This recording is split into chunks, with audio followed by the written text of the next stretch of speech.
Hey, Internet.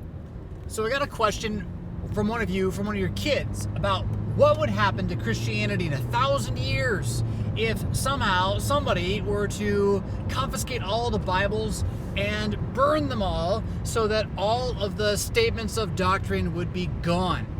And this question was asked by his child, and he gave an answer, and he didn't feel that it was a good enough answer because his child told him, after the guy said basically that, we have the faith, we can confess the faith, the creed, and so forth, would hold on to it.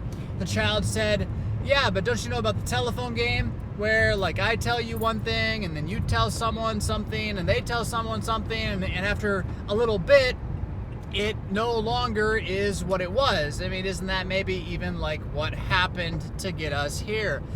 And that all sounds really good, really cool, right? Oh, very clever. And not to hit the child, but there are adults who make these arguments and they think they're very clever.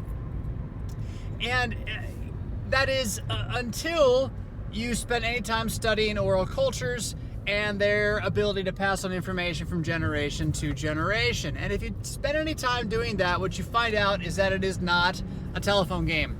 It is only a telephone game if you're doing it individually. But when a group of people decides to hold each other accountable to hold on to information verbally and auditorially, they become quite capable of doing so because you have multiple minds working on the information, hearing the same thing, repeating the same thing. And so if somebody tries to change it, they're like, no, that's not the way the story goes. And they can change it.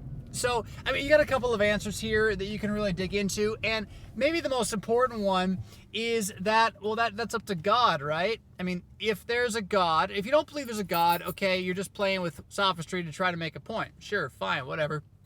But if there is a God, and this God is the Father of Jesus Christ, and Jesus Christ is risen from the dead, I'm pretty sure that his leaving of the Holy Scriptures for us, as has already happened for thousands of years, going back not just to Jesus, but well beyond. And we're going back to early portions of Genesis being there 3,000 years ago minimum, right?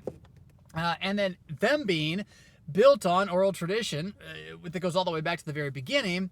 So God has already taken care of that reality, so I'm not too worried about it.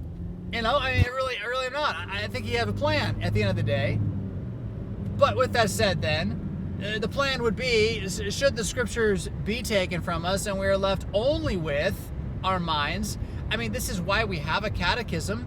The Ten Commandments, the Creed, and the Lord's Prayer are things we are quite capable of holding on to intellectually for millennium upon millennium without them ever changing at all. In fact, the less that there is a Bible, the more likely it is that we would never, ever, ever let a syllable of that information change.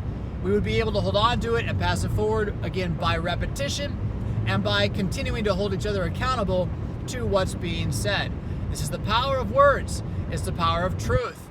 Think about the Lord's Prayer. I mean, just think about the way, if you're at a Lutheran particularly, you understand the Lord's Prayer. Not only do we have it down in such a way that we're not going to forget it. If I were to change the words, you'd get a little frustrated. Like if I were to try suddenly, after just a couple hundred years in English, to insert the word debts there, rather than, hold on, I'm looking for a detour here, and it's not this one, it's going to be the next one. Okay.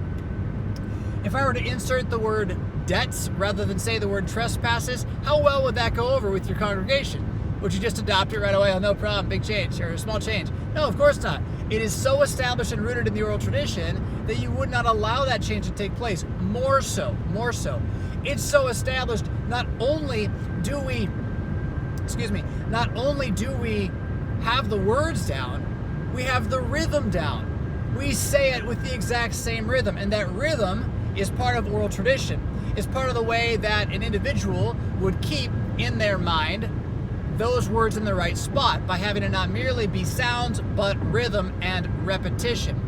I heard a story once, I've never seen this myself, but I heard a story once from a lady whose father was an LCMS pastor.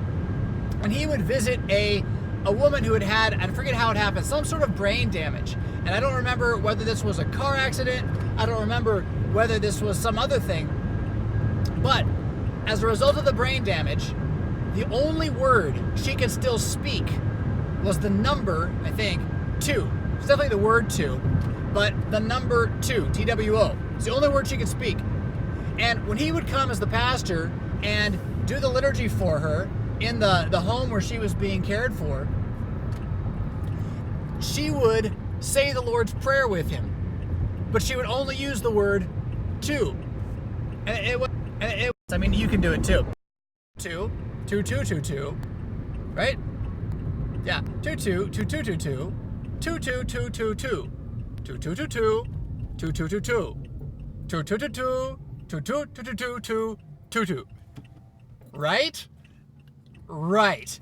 So, with that said, while we might not be able to retain as oral culture the entirety of the Bible, although committing things like, say, the Psalter to memory wouldn't hurt, although they're pretty hard to do, but it'd be great to do, while we may not be able to retain the entirety of the Old and New Testament scriptures, pretty confident that whatever remained in our heads that we've been catechized with well enough to have memorized even a smidgen, it's going to make it 1,000 years, 10,000 years, doesn't matter. And that's just without adding the fact that the Holy Spirit of God's behind this whole thing, and he's gonna see it through either way.